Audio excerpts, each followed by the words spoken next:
kaarawan. Isang taon naman ang lumipas.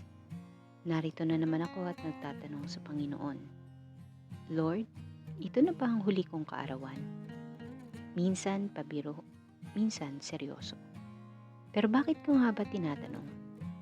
Marahil, marami pa akong nais gawin, nais sabihin. Pagkakataon. Hindi ko mawari ilan pang pagkakataon ang lilipas.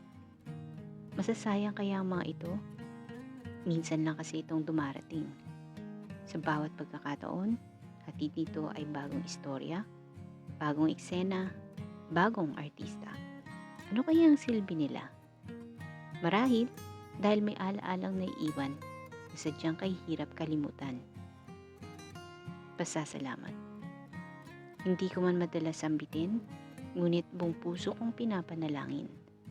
Naway maramdaman ng mga taong naging bahagi ng buhay ko ang kagalakan ko sa lahat ng tulong na naibigay nila, madalas man ito o minsan.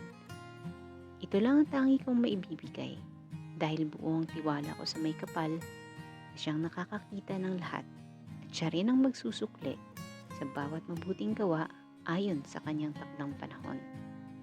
Sapat din pa ang naitulong ko sa iba. Marahil ay kulang pa. Disyembre 22, 2023. Kaya sa aking kaarawan, gagamitin ko ang pagkakataon na ito para pasalamatan ang mga taong nagmamahal at nagbibigay ng lakas para ako'y magpatuloy sa bagong bukas. Kasama ka dyan, kapatid, at higit sa lahat, sa Diyos na siyang may bigay ng buhay na ito.